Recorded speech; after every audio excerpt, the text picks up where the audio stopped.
On this week's Waypoint, we've got nerfs to more than a few popular champions, sweeping changes coming to the PvE, and a new NA server data center. What's up, guys, and welcome to Waypoint, your weekly League of Legends recap. I'm your host, Kat Andrusco.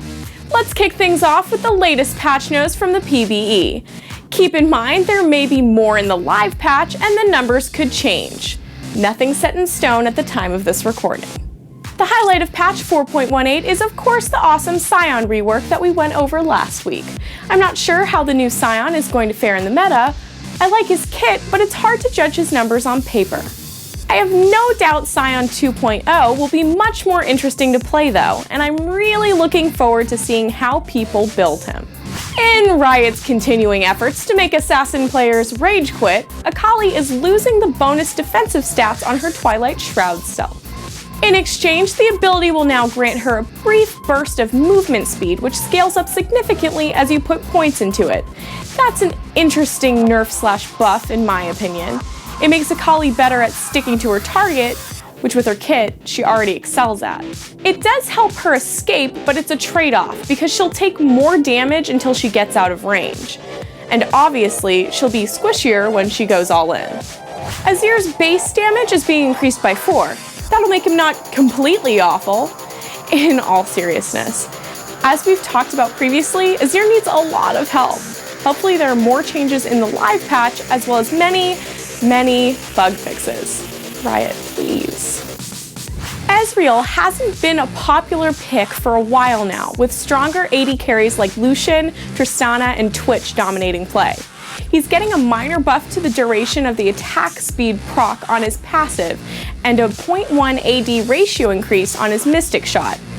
Clearly not a huge deal, but it's nothing to complain about. Riot does have to be a little careful whenever they touch Ezreal, because he has some very unique builds that can make him surprisingly strong. Iceborne Gauntlet blue build Ezreal was something to be feared at one point. And hey, it's still really annoying. Gangplank buffs, a really fun old school champion who we really haven't seen in forever.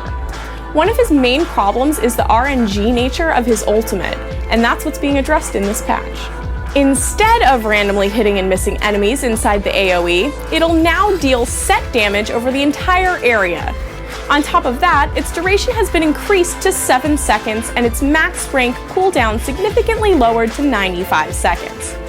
And just like that, Gangplank has a very powerful teamfight ultimate, as well as some wave clearing utility, similar to a Ziggs bomb, which I guess also means he could steal buffs with it, which is hilarious. The damage on Kha'Zix's Void Spike has been lowered by quite a bit. No surprise, he's a top tier pick in the jungle right now with monstrous damage and gank potential. A nerf to his poke isn't going to make him any less viable or take him out of the meta. Lucian's Relentless Pursuit Dash currently costs 0 mana to cast. In this patch, it'll cost 40 mana at rank 1, before slowly scaling back down to 0 mana at rank 5. I like this change. It hurts his early game where he's strong without hitting his late game where he starts to fall off, compared to hyper carry anyway. Speaking of hyper carries, more Tristana nerfs. Shocking, I know. She's losing 1.5% attack speed per level, which actually sounds like a lot. On top of that, the duration of her rapid fire attack speed buff is being lowered from 7 seconds to 5, which is a huge sustained DPS loss. To compensate though, the attack speed bonus of rapid fire will be slightly stronger. Overall, it's definitely a nerf, but Tristana is the definition of a hyper carry, and I do not see that changing. Yasuo's another dominant champion in the meta, but I have to say I was a little surprised by this nerf.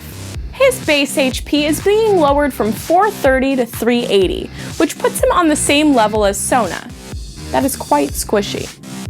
Yasuo players are going to have to be very careful with their early engagements. His base move speed is also being lowered from 350 to 340, which is still above average, but it's gonna hurt. Make sure your wind walls are on point in this patch or you're gonna get chunked or ganked out of lane. It might not feel like it yet, but 2014 is almost over, and that means big changes are on the way. Every year before the competitive season starts up again, Riot makes big, sweeping, crazy changes to the game. For the next few weeks, we're gonna start seeing a lot of experimental changes pushed onto the PvE. Don't expect all of them to stick, and don't expect all of them to be balanced. We'll get a good couple of months to figure everything out. But expect to see Riot experimenting with, well, pretty much everything. Objectives across the board, the jungle including new monsters, spawn times, difficulty, items, and rewards. Overall, Riot is looking to support more strategic diversity in the game, and that means more options, more tools, and more everything. Sounds good to me? Following on from the EU West server migration to Amsterdam, NA is getting the same treatment. Only not to Amsterdam. That would be really weird. In fact, don't expect ping to change at all when the migration happens in November. The servers are staying on the West Coast, and the goal of the new data center is to improve stability and increase security. I know some of you East Coasters were hoping for a more centralized server, but sadly, that seems to be off the table. That said, there is a separate team working on improving ping, which hopefully we'll hear about sooner rather than later. Do you know what League of Legends lacks? Tanks. Well, you know, other than Maokai and Mundo and most of the top lane. Okay, fine, we sort of have tanks. What we don't have is great big tanks with massive guns. World of Tanks is a free-to-play, team-based MMO. Action-packed with hundreds of unlockables and hours of content to experience, all for the low, low price of free. It's a really fun game, and it's not remotely pay to win. Everything can be unlocked by playing the game, keeping everyone on the same competitive playing field. There's absolutely no risk in trying World of Tanks, so head on over to gboffer.com/tanks and check it out today. Following that link and checking out the game is also just a great way to support us and help us continue to make shows like Waypoint.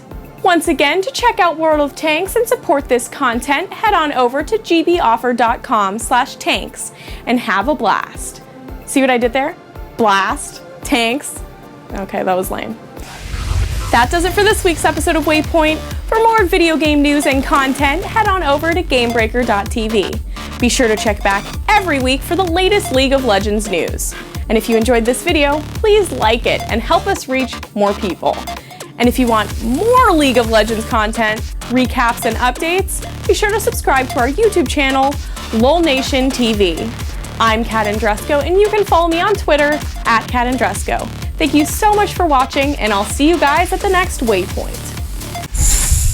Game Breaker TV.